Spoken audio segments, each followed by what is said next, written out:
Ok. Vous êtes en live. Ok, merci.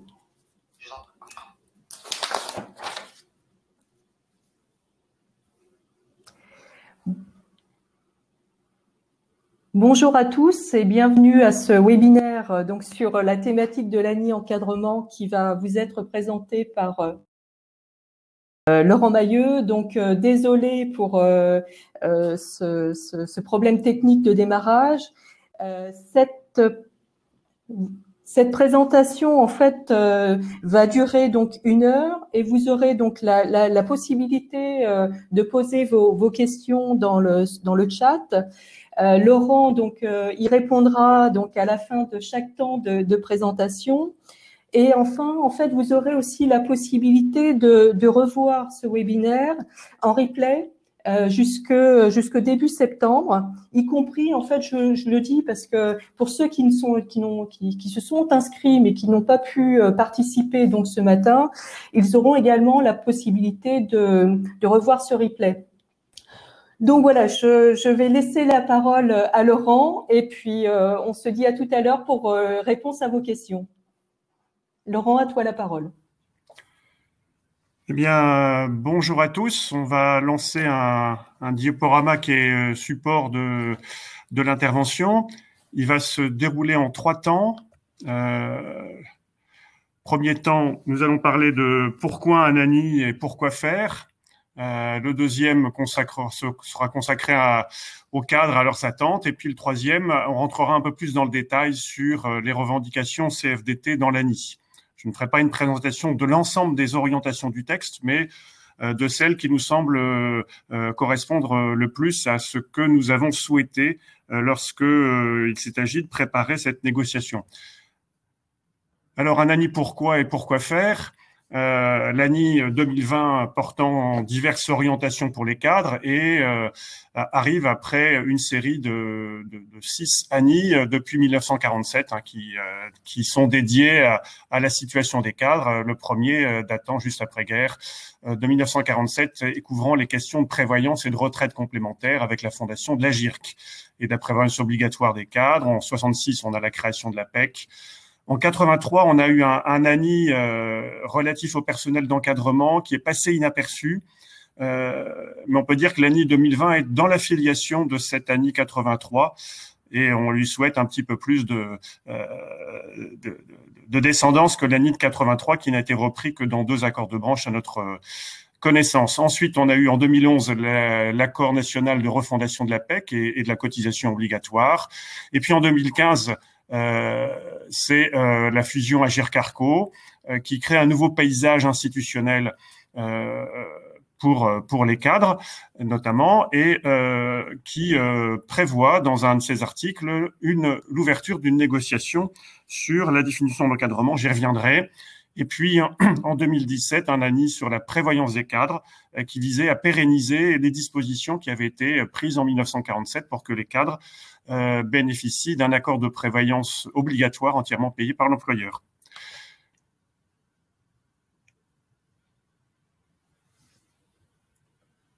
Alors, l'ANI dont on parle aujourd'hui est le résultat donc de l'ANI 2015 qui prévoit dans un article qu'on va ouvrir une négociation pour définir les principaux éléments permettant de caractériser l'encadrement.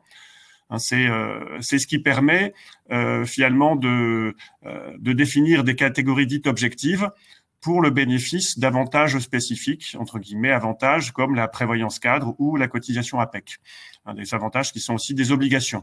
Et puis, en 2015, dans l'accord Agirc-Arrco, on prévoyait aussi que la négociation puisse permettre l'ouverture aux branches professionnelles la possibilité d'interagir sur les classifications, permettant de définir les éléments relatifs à l'encadrement dans leurs conditions de travail et puis dans les questions de classification, et puis de moderniser le dispositif de prévoyance.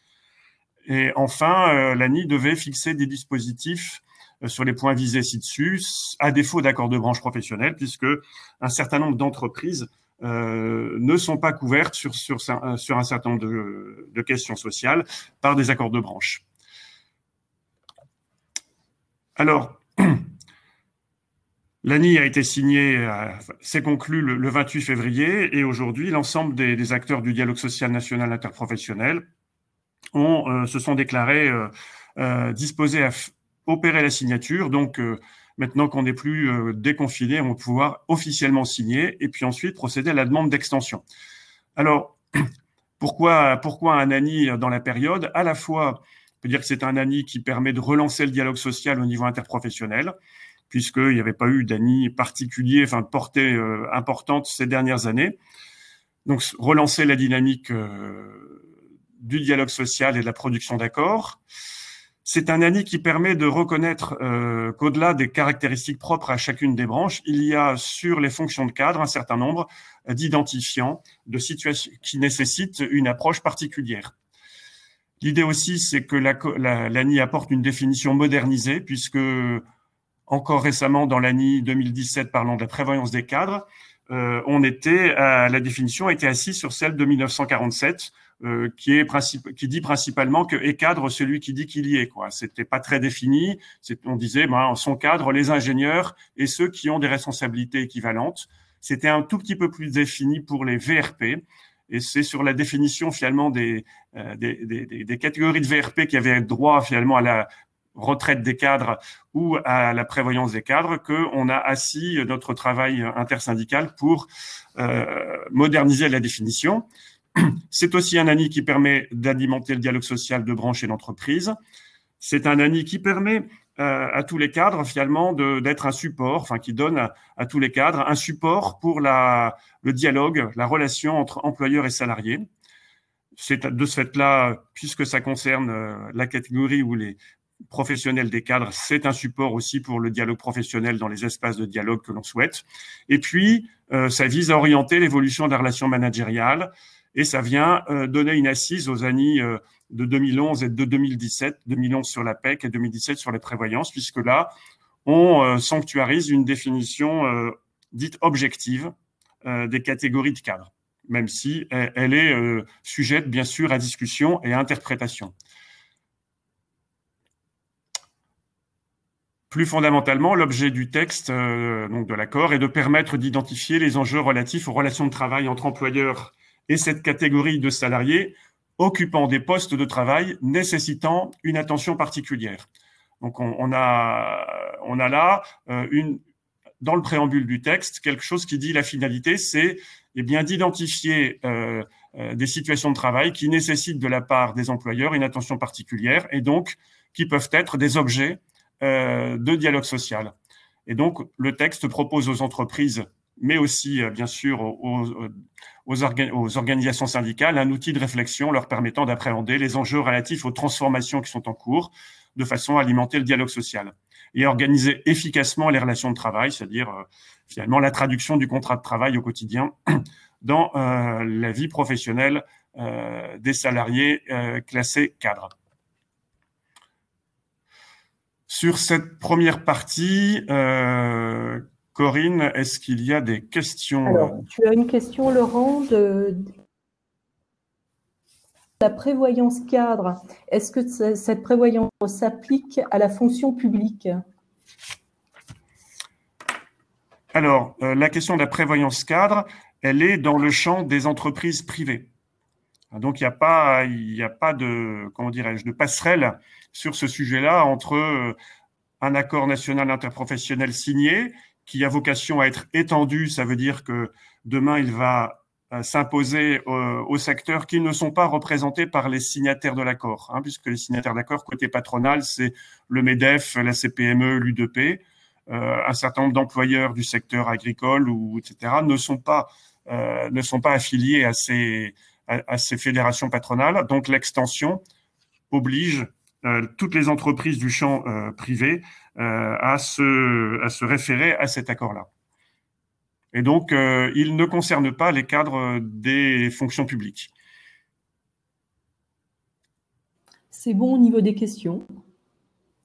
Bien, vous pourrez de toute façon revenir sur les questions sur cette première partie dans la suite, hein. Donc, finalement, qu'est-ce que cette ANI dit des cadres Quand vous prendrez le temps, peut-être l'avez-vous déjà pris, de faire une lecture rectiligne, on va dire, de l'accord, vous trouverez qu'il n'est pas très bien écrit, que les choses sont un peu redondantes ou assez déséquilibrées dans l'architecture même du texte.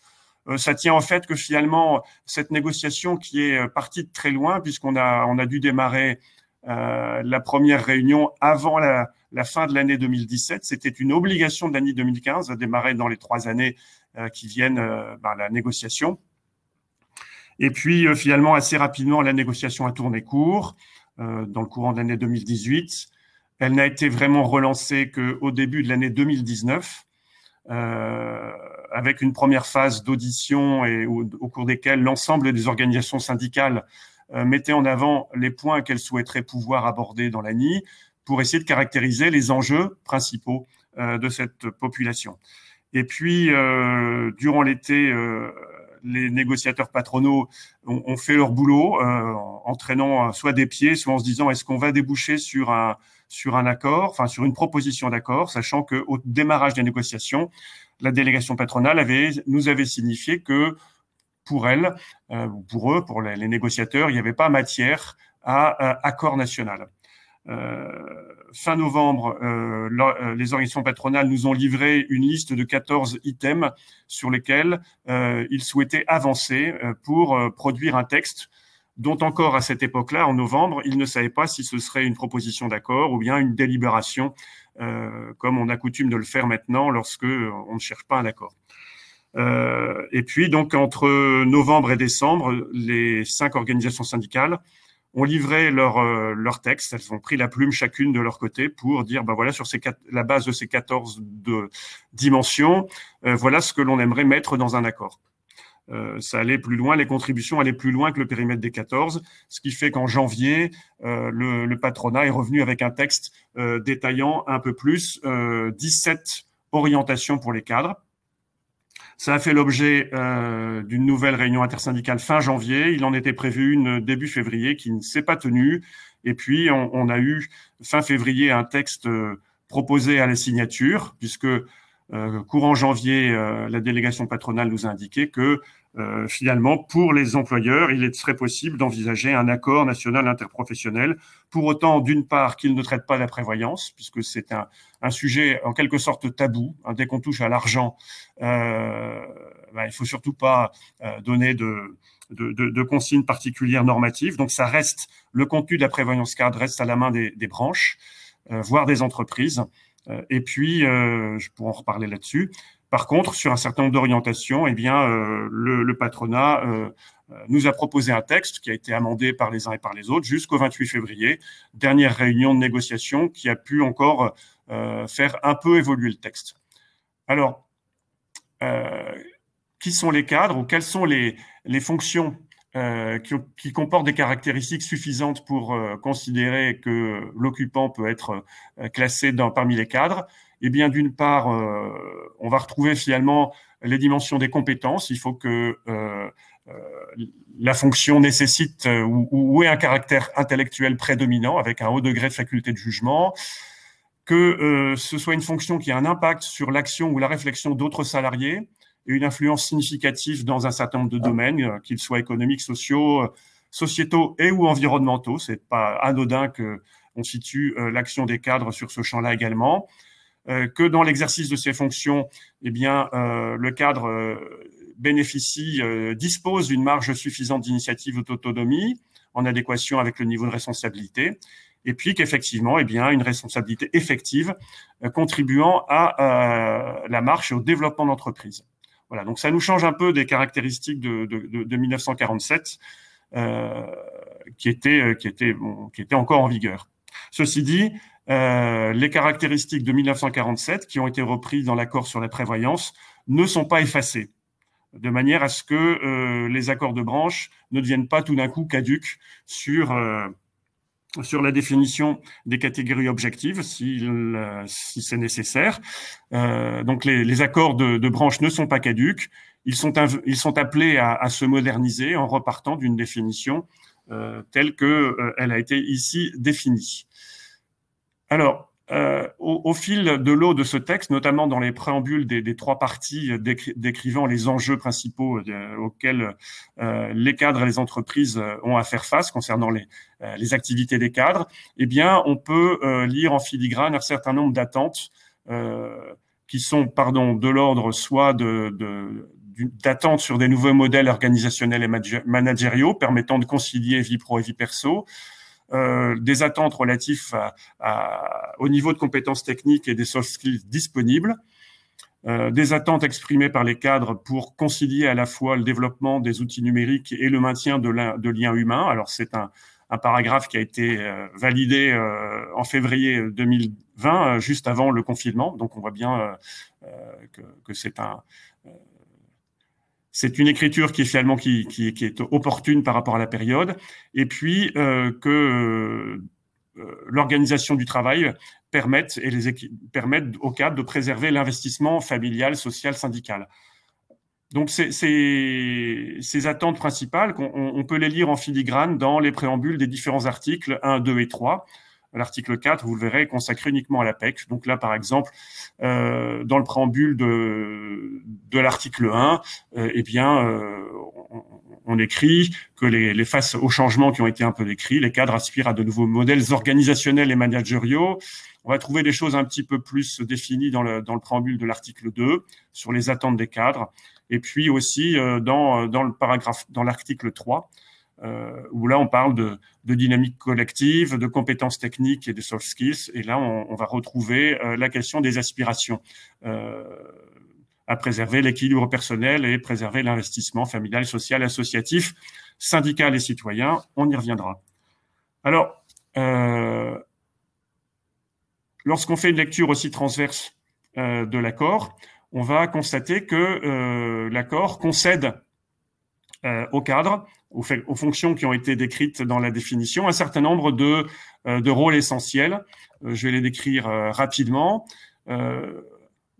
Les cadres ont, tel que l'écrit l'accord, un rôle essentiel dans le domaine de l'amélioration de la qualité du travail de tous, puisqu'on écrit dans l'accord que de par leur niveau d'engagement, les cadres constituent un maillon essentiel de l'action pour appréhender les conditions réelles d'exercice de travail, favoriser les échanges sur le travail, assurer une bonne coopération au sein des équipes. Ce paragraphe-là, c'est en gros le copier-coller de l'accord 2013 sur la qualité de vie au travail, qui était un accord qui avait une durée de vie limitée à 5 ans. On va trouver dans l'accord 2020, donc comme je le dis à l'instant, du copier-coller de l'accord de 2013, mais aussi de la reprise d'un certain nombre de formulations qui avaient été explicitées en 83, à l'époque où le dialogue social essayait de reprendre un peu de vigueur après l'arrivée au pouvoir et l'élection à la présidentielle de Mitterrand et de la gauche, le Front commun au pouvoir. Les partenaires sociaux, en tout cas le CNPF de l'époque, les patrons, eh bien, ont souhaité relancer le dialogue social. On peut dire que en 2020, on est un petit peu aussi dans cette posture-là sur la relance d'un accord. Un autre rôle essentiel qui est concédé aux cadres, ils occupent des fonctions conditionnant ou induisant à la réflexion et l'action des autres salariés, et par là même influencent significativement dans les domaines de la RSE, économiques, sociétaux et environnementaux. C'est aussi pour les cadres, lorsqu'ils occupent une fonction d'encadrement, eh bien ils occupent un rôle essentiel pour l'évolution des compétences de leurs collaborateurs. On a aussi tenu, et ça c'est la délégation CFDT qui a tenu absolument à ce qu'il y ait un article dédié à la nécessité que les cadres puissent notamment participer non seulement à la déclinaison des enjeux importants voire stratégiques, mais que les employeurs reconnaissent qu'ils ont intérêt, comme dit l'article, à recueillir l'avis de leur personnel d'encadrement, etc., s'agissant de l'organisation d'activités, mais aussi des orientations d'entreprise. Dans la période de relance de l'économie et des choix d'organisation et d'orientation, voilà un article sur lequel on peut appuyer pour que dans les entreprises, le dialogue avec les cadres, à travers soit des espaces de discussion, bien puisse se faire davantage.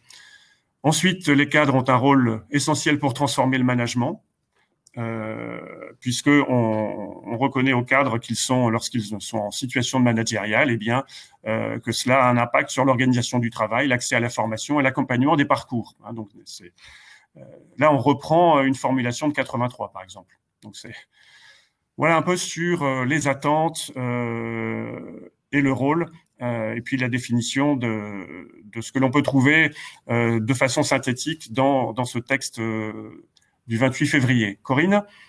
Quelques questions, Laurent. Donc, Pascal te pose la question suivante. Cette ANI permet-il de mieux définir ce qu'est un cadre, en particulier lors d'élections professionnelles?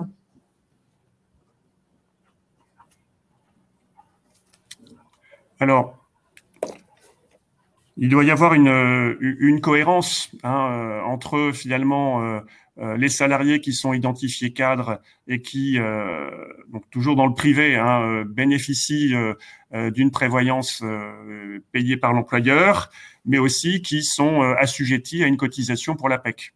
Donc là, on a une catégorie dite objective des cadres qui doit se retrouver au niveau des élections professionnelles.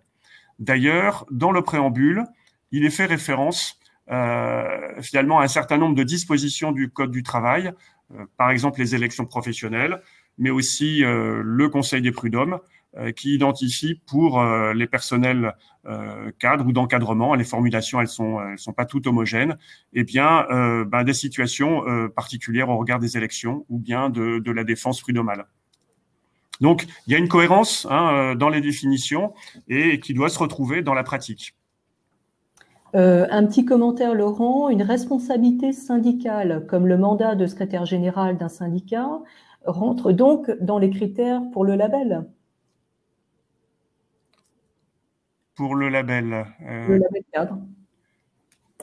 Pour être cadre, j'imagine. Nous, on considère, nous, CFDT cadre, quand on...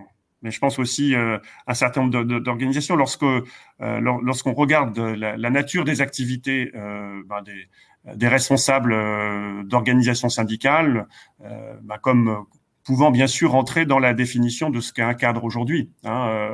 Si on reprend à la fois le niveau de compétence, l'impact sur les enjeux sociaux et environnementaux, des activités bien souvent de management de collectif.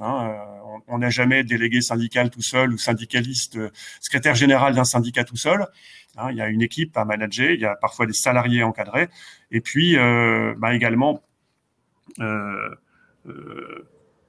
une responsabilité effective, bien évidemment, qui est d'ailleurs bien souvent évaluée par les pairs, entre guillemets, par les questions par le jeu des élections, qu'elles soient dans l'entreprise ou à l'intérieur du syndicat. Donc oui, on peut tout à fait considérer que à partir du moment où le périmètre d'activité est suffisamment large, que les fonctions syndicales nécessitent d'être reconnues, des compétences qui sont qui caractérisent les fonctions de cadre en entreprise.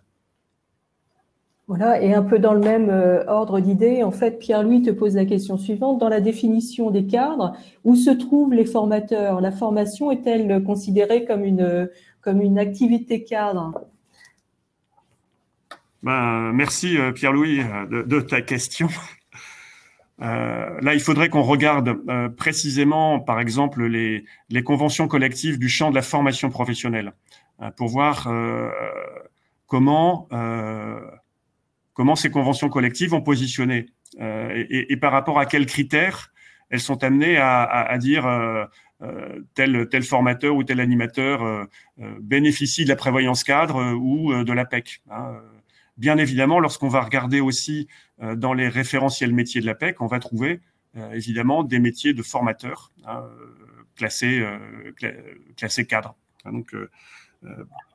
Mais on est là sur une définition générale qui va, comme ça a pu être dit tout à l'heure dans le chat, en attendant que la vidéo fonctionne, qui va nécessiter une appropriation et puis de regarder comment aujourd'hui dans les conventions collectives sont formulés ces métiers-là. Et puis ensuite, on va avoir dans un certain nombre d'entreprises, là où on a des formateurs permanents, des exigences d'un parcours professionnel qui légitiment en quelque sorte l'activité de transmission.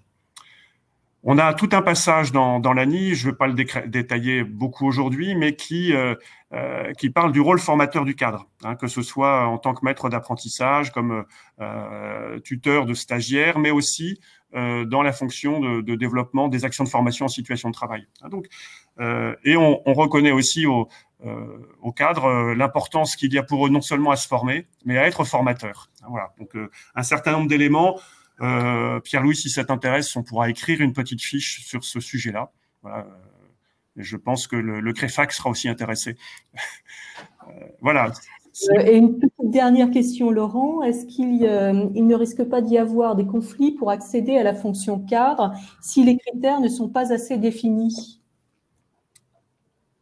Alors, pas plus demain qu'hier, hein, ou pas moins. Il y aura des conflits, enfin, dans le sens où aujourd'hui on est sur des définitions relativement vagues. Hein. Je vous ai dit d'une part, enfin, si on prend l'accord national de 47 qui disait son cadre, les ingénieurs, parce qu'à l'époque un ingénieur on savait ce que c'était, enfin il y avait un diplôme, et les cadres exerçant des responsabilités équivalentes. Hein, donc c'est quand même extrêmement vague.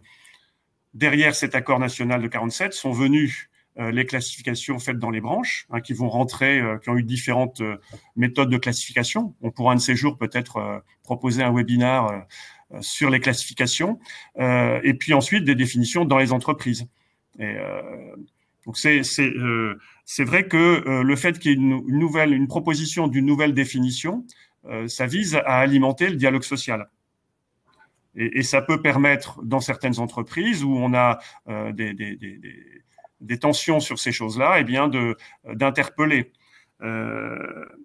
L'accord de 47, repris dans l'accord de 2017, a prévu qu'il y ait une commission paritaire, maintenant qui est rattachée à l'APEC, auparavant qui était rattachée à la GIRC, qui va examiner les classifications qui sont retenues par les accords de branche essentiellement pour vérifier que globalement c'est cohérent et que en gros on ne prive pas un certain nombre de salariés de la classification cadre et du bénéfice de la prévoyance et de l'APEC, par exemple. Donc, cette commission paritaire, elle a été maintenant adossée à l'APEC. Elle a aussi vocation, lorsqu'il y a un accord d'entreprise qui apporte des compléments ou des précisions sur un accord de branche en matière de classification, elle a vocation à être saisie pour que, justement, on puisse entériner ou non cette extension. Par exemple, si un accord de branche n'a pas prévu d'emploi de formateurs dans sa classification et qu'une entreprise qui a une politique de formation très développée, je pense à la mienne par exemple, la RATP, eh bien d'avoir dans son accord d'entreprise la définition de fonction qui n'existe pas dans l'accord de branche et qui nécessite une validation pour dire OK, on impose à l'entreprise la cotisation de prévoyance cadre et la cotisation salariale et patronale pour l'APEC par exemple. Voilà. Et une dernière question, Laurent. En quoi les VRP ont-ils servi de référence, comme tu l'as indiqué rapidement dans l'historique? Eh bien, ce qui était intéressant dans l'accord de 47, c'était que, à propos des VRP, pour qu'ils soient classés cadres, on disait que c'était pas simplement l'activité, mais que il devait y avoir un niveau de compétence attesté par un diplôme, qu'il devait y avoir un niveau de responsabilité. Alors c'était assez flou, hein, mais et puis la question aussi de la responsabilité d'une équipe, par exemple de VRP. Alors je sais plus exactement quel était l'intitulé, mais il y avait déjà ces trois dimensions qu'on va retrouver depuis les années 2000 dans tous les textes de la CFDT cadre, hein, sur technicité, responsabilité et autonomie. Hein, voilà. Donc il y a le VRP étant par essence même comme on a dit plus tard chez nous, un professionnel autonome, quoi. Voilà, donc c'est dans l'accord de prévoyance de 2017 qui est aussi en ligne sur le site que vous trouvez sur toutes les bonnes avec tous les moteurs de recherche. Donc on a repris en 2017 les définitions de 47 avec, pour l'anecdote, en 47 on sortait de la guerre, un certain nombre de femmes avaient occupé des fonctions de management et de commandement dans les entreprises. Et donc, on va trouver dans l'accord de 47 repris en 2017 les métiers de surintendante du travail, donc exprimés au féminin, donc c'est assez novateur, et de contre-dame d'usine. Voilà. Et ça, en 2017, on n'a quand même pas trouvé mieux que de reprendre ça, parce qu'on n'était pas en état de travailler à une rénovation de la définition. Voilà. Donc c'est juste pour l'anecdote. S'il n'y a pas d'autres questions, je passe. Ok, alors vous êtes nombreux à poser des questions. Laurent, est-ce que tu veux en prendre encore quelques-unes? Je vais en prendre encore une et puis on pourra poursuivre Alors, l'échange plus je tard. pose la question suivante. Cela ne va-t-il pas entraîner des définitions différentes en fonction des branches? Qu'en est-il pour les salariés non couverts par une convention collective?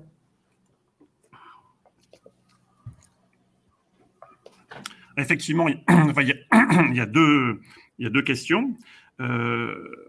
Pour les salariés qui sont non couverts par une convention collective, dans les négociations, on avait souhaité notamment, bien souvent, pas bien souvent, mais il arrive que les petites entreprises, notamment, ne soient pas référées à une convention collective et donc oublient de mettre en place une obligation de prévoyance. Parce que si elles vont négocier toutes seules un accord de prévoyance, ça va leur coûter cher pour un seul cadre ou pour 3 cadres dans l'entreprise. Donc, on avait souhaité proposer au patronat qu'on ait un certain nombre de produits types qui ont été négociés avec les institutions de prévoyance pour que, y compris dans les entreprises où il n'y a pas d'accord de branche et donc pas de prévoyance présélectionnée, enfin d'institutions présélectionnées, eh bien, il y a une possibilité pour les petites entreprises de se raccrocher. La définition telle qu'on l'a voulu dans cet accord, qui a été finalement coécrite à 5 mains par les 5 organisations syndicales et que le patronat a accepté de reprendre. Ça s'appuyait aussi sur des définitions de l'OIT. Elle a vocation à ce qu'un salarié d'une entreprise, lorsqu'il n'est pas classé cadre, puisse aller voir son employeur, va dire voilà, ça sert de support à la relation employeur-salarié. Et de ce fait-là, on peut dire que le salarié va être un peu mieux outillé par rapport à ça. D'une part pour bénéficier de la prévoyance, mais on souhaite tous à personne que la prévoyance s'applique, notamment sur la prévoyance décès. Par contre, de plus en plus, c'est indispensable de pouvoir accéder au service de la PEC et donc d'avoir au moins une fois cotisé. Donc, et puis alors pour les branches professionnelles, on pourra faire un travail, et ça a été fait notamment récemment par France Stratégie, qui va publier un rapport d'analyse des conventions collectives de branche sur le regard des définitions relatives au cadre. Là aussi, à partir d'une définition ou d'une non-définition, ou une définition en creux de ce que c'était un cadre, les branches ont des définitions différentes à travers des accords de classification. On pourra un de ces jours organiser sans doute avec la métallurgie, qui est une branche qui a revu son accord de classification récemment, eh bien comment dans cette branche-là ou dans une autre, l'accord de classification ne va pas repartir d'une définition unique, mais va regarder un certain nombre de critères, le fameux critère classant, et va les étalonner sur les différents champs qui ont été décrits, technicité, compétences, savoir-faire, etc. Et puis mettre un curseur plus ou moins haut sur la classification des emplois. Voilà. Donc effectivement, l'ANI n'est pas prescripteur de nouvelles classifications. Par contre, il crée un espace, il donne un support qui va permettre de renouveler le dialogue sur les classifications. Mais les branches tenaient absolument, enfin les branches patronales tenaient absolument à ne pas avoir un accord qui soit normalisateur par le haut. Voilà.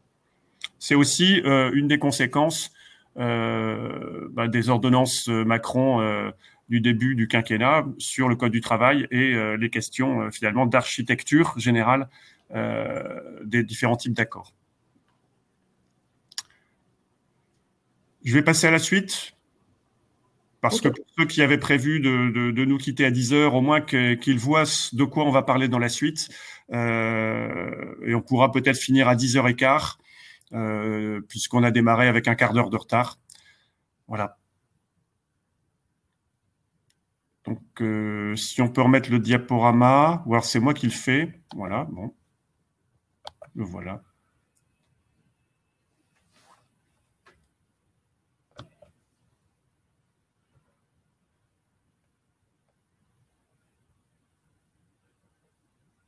Voilà. Donc, la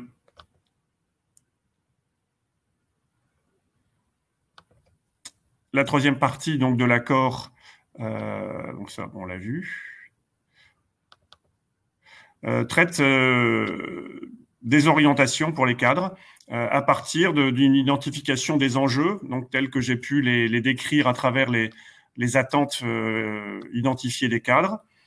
Et donc, on a repéré donc trois registres d'enjeux, des enjeux socio-organisationnels, des enjeux managériaux et des enjeux sociétaux.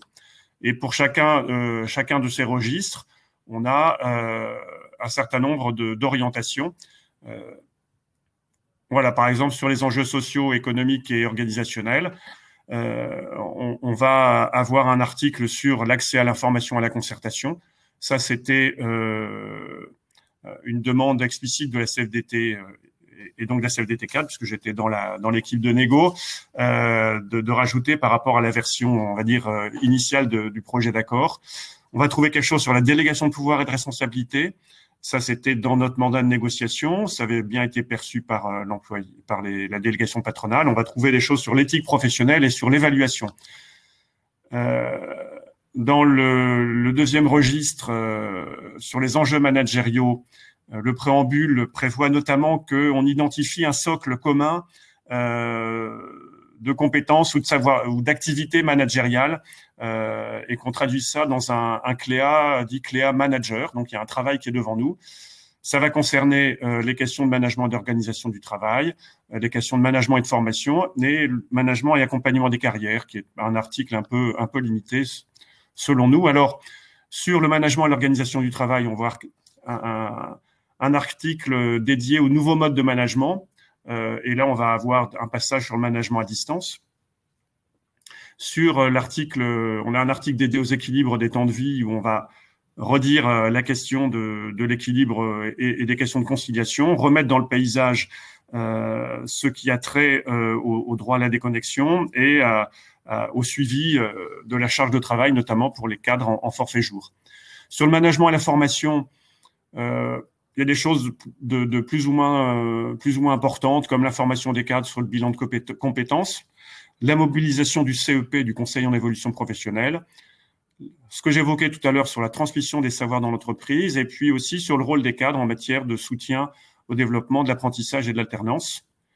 Sur le management et l'accompagnement des carrières, c'était la quatrième dimension, on va dire, de notre document revendicatif d'entrée de négociation. Il y a un article sur l'évolution des carrières, c'est pas très développé, ça va pas très loin, mais on a pu obtenir qu'il figure quand même dans cet accord cadre.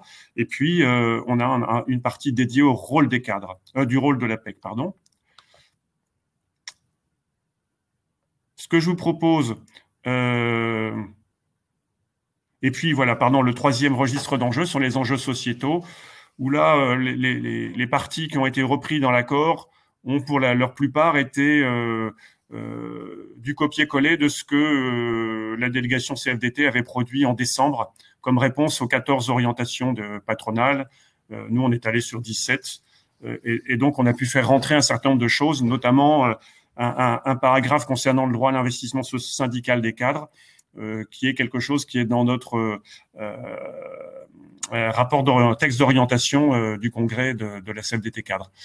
On va trouver dans ces enjeux sociétaux, bien évidemment, des enjeux d'égalité femmes-hommes, des enjeux d'équilibre de vie et d'engagement, des enjeux de diversité et des enjeux sur l'emploi des cadres seniors. Enfin, la quatrième partie du texte est dédiée à l'APEC. On a souhaité qu'à travers cet accord, on donne quelques signaux sur les évolutions souhaitables qu'il faut porter, qu'il faut que l'APEC porte dans la période. Alors, c'était avant la crise sanitaire. Il est très certain que dans la période, on va être amené à retravailler sur un certain nombre de services de l'APEC pour correspondre un peu mieux aux besoins du moment, tant pour les jeunes diplômés que pour les cadres et pour notamment les petites entreprises. Alors, sans rentrer dans le détail des 17 orientations, par exemple, sur la délégation de pouvoir et de responsabilité, on n'avait aucun texte signé par les partenaires sociaux, voire dans le Code du travail, qui décrivent les questions de délégation de pouvoir. Tout se passait depuis le début par le travail de la jurisprudence. Et donc, on a tenu à ramasser l'essentiel de la jurisprudence sur la délégation de pouvoir et de le mettre dans cet accord.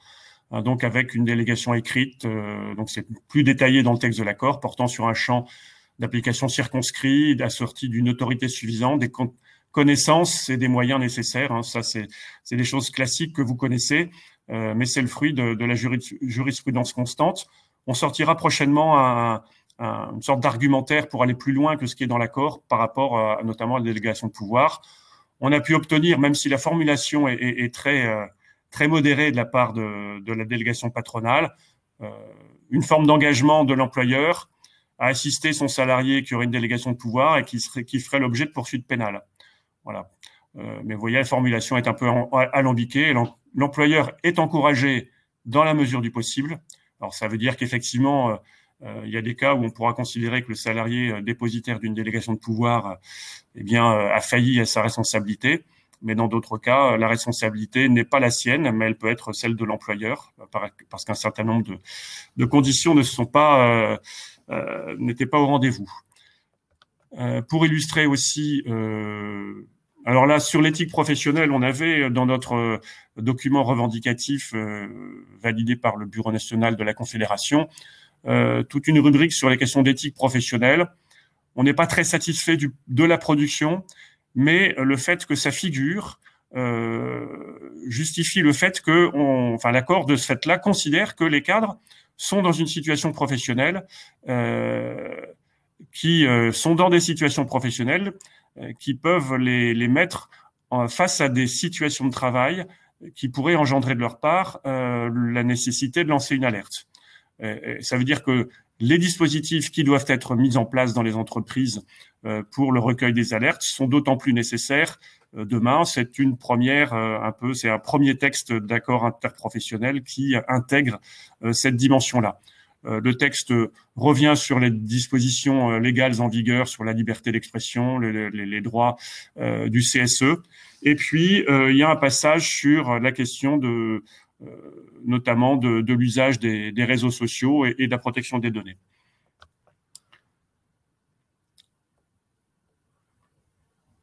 Sur l'accès à l'information et à la concertation, j'en ai déjà parlé. Ça aussi, c'est le fruit du travail de la délégation CFDT tout au long de la négociation pour avoir quelque chose qui soit un support pour les équipes syndicales et pour les cadres, pour ce qu'on disait. On avait les 5 droits pour l'exercice de la responsabilité, c'est notamment le droit à la parole, de pouvoir donner son avis sur un certain nombre d'orientations envisagées. Je vous l'ai dit, le passage sur le management et le parcours professionnel, l'évolution de carrière est assez insatisfaisant. On avait un certain nombre d'ambitions, mais que vous pourrez réinjecter au niveau des branches sur la question de l'entrée dans la vie professionnelle des jeunes diplômés sur des fonctions de cadre et la reconnaissance dans les classifications. Mais aussi, ce qui est intéressant, c'est qu'on réinjecte des choses sur, on va dire, la promotion ou l'accès aux fonctions de cadre en cours de carrière, par l'évolution externe ou la promotion interne, et la question de la reconnaissance des compétences acquises par la VAE et en vue de certifier les compétences. On est sur une nouvelle, des nouveaux enjeux de certification tout au long de la vie. Et ce qui est intéressant, c'est qu'on en parle aussi à propos des cadres.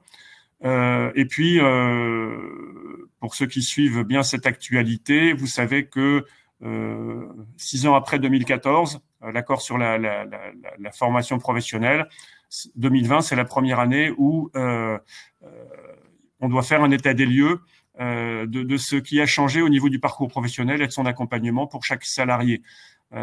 Donc, ce qui est intéressant, c'est que pour les cadres, ça vaut aussi le coup de mener cet entretien de bilan. Là-dessus aussi, on aura prochainement un document CFDT cadre qui sera mis à votre disposition. Alors, sur l'équilibre des temps de vie, ça, je vous en ai déjà parlé. Donc, on a prévu aussi un document sur, finalement, qu'est-ce que dit l'accord sur les questions de qualité de vie au travail. Mais il dit que le dialogue social et la négociation sociale tous les 3 ans sur l'accord de la QVT doit permettre de trouver des dispositifs qui vont assurer, ou du moins qui vont chercher à améliorer la question des équilibres des temps de vie pour les salariés cadres. Voilà, Et là, dans l'équilibre, il y a un article dédié à l'équilibre vie pro, vie perso, et c'est là où on a pu réintégrer des choses sur garantir pour les cadres le droit à l'investissement syndical. Et c'est là aussi on va trouver les aspects que j'évoquais à l'instant sur la négociation périodique sur la qualité de vie au travail, doit permettre de développer des outils innovants favorisant un bon équilibre entre vie personnelle et vie professionnelle. On sait qu'il y a du boulot, mais on sait aussi qu'il y a des innovations qui ont été expérimentées dans un certain nombre d'entreprises et qu'on a intérêt à mutualiser au sein de la CFDT. Sur l'égalité femmes-hommes, qui était aussi dans notre mandat de négociation, l'accord reprend des propositions CFDT, que ce soit sur la formation à l'égalité et à la lutte contre les stéréotypes, la formation des managers, le principe de mixité des candidatures pour tout recrutement. On invite à se saisir de l'index, on invite Égalité Pro à travailler aussi pour les cadres et les femmes cadres le retour de congé maternité. Et puis, parce que ça concerne aussi les professionnels en situation d'encadrement ou d'expertise, eh bien, une attention particulière pour lutter contre les violences sexistes et sexuelles au travail. Voilà un peu. On avait quatre grands axes de négociation dans le cadre du mandat de négociation, l'égalité, la qualité de vie au travail, les délégations de pouvoir, l'éthique professionnelle et la question d'accompagnement de la carrière. Donc pour certains aspects, on peut dire que l'accord va assez loin. Sur d'autres, il va falloir s'y reprendre dans les négociations de branche ou d'entreprise pour améliorer cette plateforme, on va dire, de base, ce socle commun à l'ensemble des cadres. Voilà, je crois que j'en ai fini de ma présentation sur. Je ne vais pas rentrer dans le détail, mais je peux revenir sur un des points que vous trouveriez pertinent. Il est déjà 10h03, donc je salue ceux qui devaient nous quitter à 10h. Corinne, je te repasse la parole. Alors, quelques questions, Laurent. Donc, Yolande te pose la question suivante. Y a-t-il des précisions concernant la charge de travail pour les forfaits jours ? Et Sandra te demande si les cadres mensuels à 1607 heures sont concernés également par cette ANI. Alors Sandra, oui, ça concerne l'ensemble des cadres, quel que soit le régime de travail, le régime de contrôle du temps de travail. On va trouver sur les questions de la charge, il y a 5, on pourra la mettre aussi dans les... Peut-être qu'on l'a mis dans les documents, une petite note, un recto verso très court qui reprend toutes les occurrences de l'accord sur les questions de charge, mais aussi de qualité de vie au travail. Donc, par exemple, il n'est pas fait référence au forfait jour lorsqu'on écrit que les nouvelles technologies nécessitent également une vigilance de l'employeur quant à la régulation de la charge de travail. C'est quel que soit le contexte d'organisation du travail. On dit aussi, je cite, permettre aux cadres de concilier correctement vie professionnelle et vie personnelle, via, etc., via un juste suivi de la charge de travail est un facteur clé de réussite, voilà, individuelle et collective. Par contre, on revient dans ce cadre, donc sur le décompte du travail en jours, eh bien, l'accord évoque l'entretien annuel. C'est vrai qu'on a au dernier moment demandé à ce que on mette l'entretien à minima annuel parce qu'on considère que ne se voir qu'une fois par an pour parler de charge de travail, on prend de très grands risques avec la santé de ses collaborateurs lorsqu'on est manager. Et pour ceux d'entre nous qui le sommes, on sait bien que c'est pas suffisant, mais on n'a pas pu obtenir cette avancée un peu. Voilà. Je l'évoquais tout à l'heure, on écrit que l'accès à la formation ou à des fonctions d'enseignement s'articule de manière optimale avec les missions et la charge de travail, voilà, etc. Donc, la charge, elle est... et puis, lorsqu'on parle notamment de la délégation de pouvoir, l'employeur veille à communiquer de manière transparente aux salariés les objectifs qu'il fixe et les moyens permettant de les atteindre. Derrière moyens, on va bien identifier finalement les moyens en autorité, mais aussi en temps, et donc la charge qui permet, moyen est toujours à équilibrer avec charge. Puis on trouvera des choses sur les repos, la déconnexion, la conciliation, les questions d'organisation, les questions de santé et de sécurité, et la dimension collective, qui est aussi un aspect important. Voilà, sur les questions de charge de travail, Laure, je pense qu'on mettra en ligne très rapidement cette notice, ou on la mettra dans les documents qu'on peut télécharger. On l'a préparée pour la semaine dernière, pour la semaine de la qualité de vie au travail. Corinne ? Il y avait quelques questions dont on n'a pas, dont on n'a pas donné de réponse tout à l'heure, donc je profite du temps qui reste. Ignacio te posait la question suivante, j'espère qu'il est encore en ligne. Dans mon entreprise, 95% des salariés ont un statut de cadre et tous n'ont pas les caractéristiques de l'ANI. C'est l'accord qui s'applique ? Non. C'est pas un accord normatif qui, dès le 29 février, puisqu'il a été signé le 28, va se mettre en place et va s'imposer.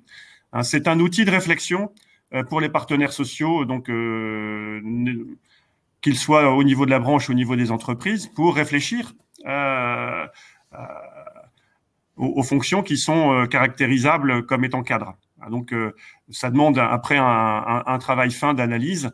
Ce sont des éléments de repère qui, si on prend les questions par exemple d'autonomie, dans la grille d'analyse pour le travail de classification de la métallurgie, tous les critères, tous ceux qu'on a indiqués là, ils sont sur 10 niveaux différents, avec une tentative de caractérisation.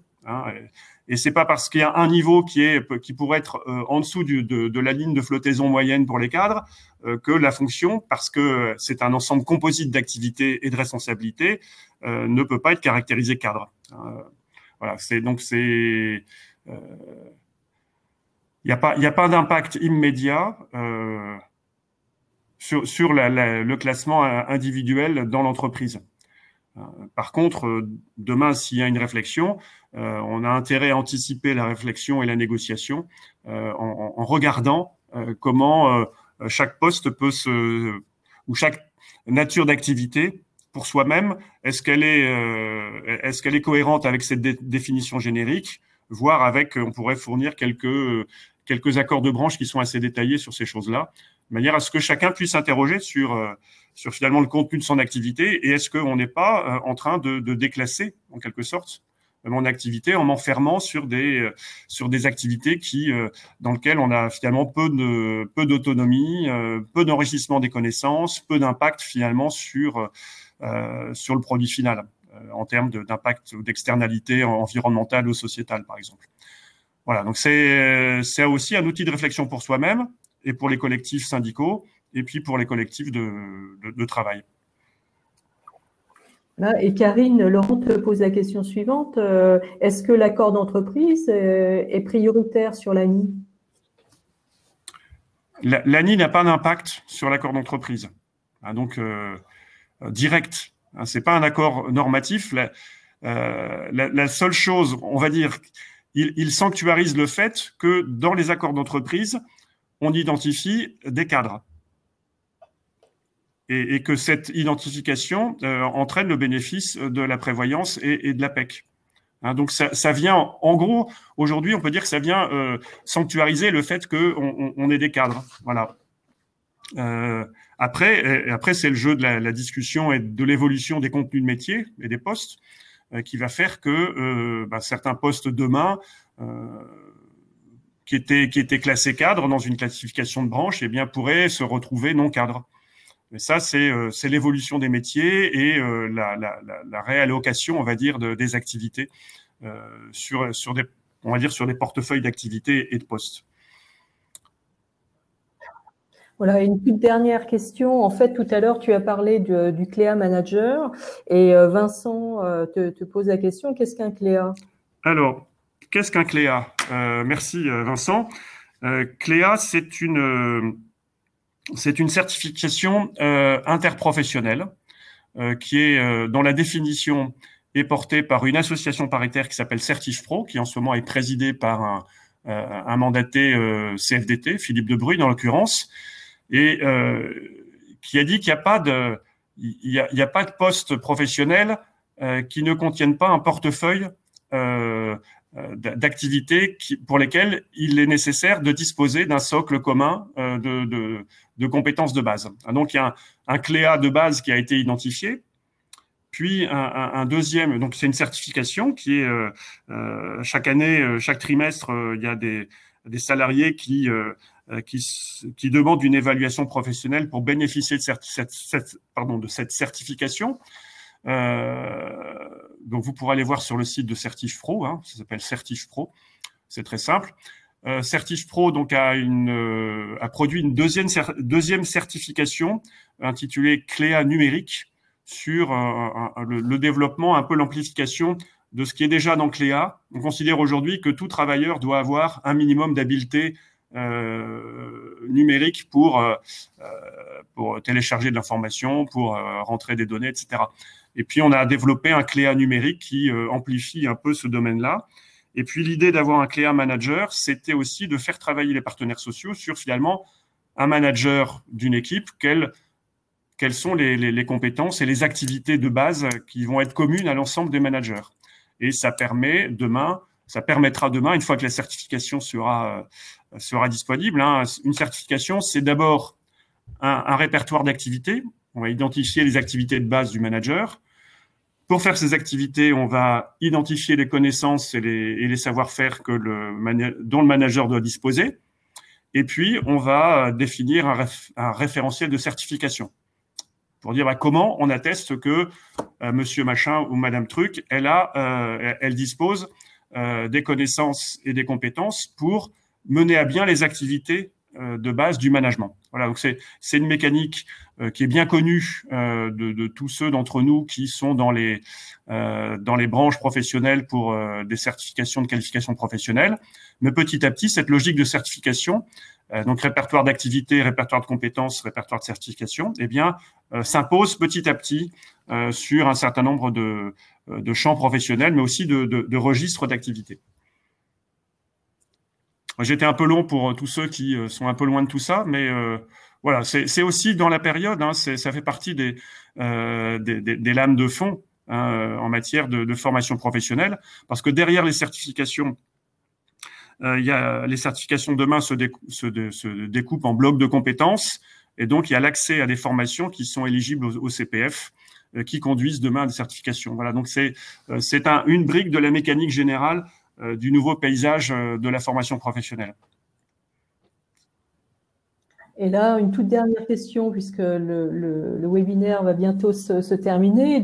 Karine te pose la question, dans le cadre d'une fusion, un cadre qui était avant autonome, peut-il être contraint, suite à cette fusion, à travailler comme un non-cadre ? Il faudrait regarder, il y a des accords de fusion ou des accords de renégociation des classifications. Il y a toujours des mesures, soit des mesures transitoires, soit des mesures individuelles hein, qui vont faire en sorte que les personnes soit n'y perdent pas en salaire ou en perspective, parce que l'enjeu, c'est bien les perspectives professionnelles. Et puis aussi le bénéfice parfois le bénéfice d'un certain nombre de dispositions. On a notamment pour la prévoyance, dans les accords de prévoyance, on a les cadres et les assimilés cadres, hein, les anciens articles 4 et 4 bis, hein, donc qui donnent de la latitude aussi pour faire en sorte que des salariés puissent bénéficier ou maintenir le bénéfice on va dire, d'avantages catégoriels, hein, pour parler un peu ancien langage, mais malgré tout, quoi, de conditions d'exercice et de services sociaux qui vont avec. Voilà. Donc ce qui pourrait être intéressant, c'est de repérer des entreprises où on a eu ce type de négociation et voir comment on a pu traiter individuellement ces sujets-là. C'est bien souvent vos référents classification à l'intérieur des fédérations qui vont pouvoir vous épauler sur ce type de négociation. Nous, CFDT Cadre, malheureusement, on n'a pas tout le temps les mains dans le cambouis, quoi. On va pouvoir vous épauler pour prendre en charge, pour prendre en main cet accord, pour en découvrir toute la subtilité entre guillemets, mais aussi toute son utilité hein, pour demain, pour que ça ne reste pas lettre morte. De toute façon, il y a une incidence directe sur, je me répète, mais sur la question de la prévoyance et de la cotisation APEC, mais il y a une incidence directe aussi pour chacun et chacune d'entre nous de regarder dans ses activités professionnelles comment à la fois les différentes orientations de l'accord se traduisent dans la réalité quotidienne de manière satisfaisante ou insatisfaisante. On prévoit très certainement une petite moulinette sur Internet pour que chacun puisse évaluer sa situation professionnelle au regard de cette vingtaine d'orientations, de manière à pouvoir faire une sorte de check-in, hein, voilà, est-ce que mon poste de travail est bien, l'environnement professionnel est bien dimensionné. Et puis, deuxième aspect, ça doit pouvoir alimenter des négociations, même si on sait bien que dans la période, je pense que avec la crise économique qui suit la crise sanitaire, il y a bien des sujets qui vont passer en priorité par rapport à ce sujet-là dans la négociation collective d'entreprise, voire la négociation de branche. Voilà, donc peut-être pour conclure, juste pour vous dire que la CFDT Cadre, on reste à votre disposition. On a demain, par exemple, sur ce sujet-là, un webinaire avec le groupe régional cadre de la région Provence-Alpes-Côte d'Azur, que je salue, puisqu'il y a certainement des Provençaux qui sont avec nous. Donc, on répondra à la demande des organisations, soit pour que ce soit des collectifs d'entreprises ou des collectifs fédéraux ou régionaux pour travailler cette appropriation. On a eu hier une réunion de travail avec la Confédération pour regarder aussi de façon plus transversale et à un autre niveau comment on va pouvoir s'approprier cet accord, de façon à ce que ce soit utile pour chacun de nos adhérents cadres, mais aussi que ça permette de transformer les organisations. Voilà. Merci de votre contribution. Merci de répondre au questionnaire de satisfaction, mais aussi d'insatisfaction. N'hésitez pas à nous contacter. Corinne, à toi le mot de la fin. Écoutez, merci beaucoup. Désolée pour ce démarrage. Voilà, on a démarré les webinaires depuis peu. Donc voilà, et vous retrouverez donc le replay. Vous pouvez le regarder de nouveau jusque début septembre. Voilà, et donc les documents sont en téléchargement et n'hésitez pas à nous solliciter si vous avez le moindre souci par rapport au téléchargement. Voilà, très bonne journée à vous et à très bientôt. À bientôt.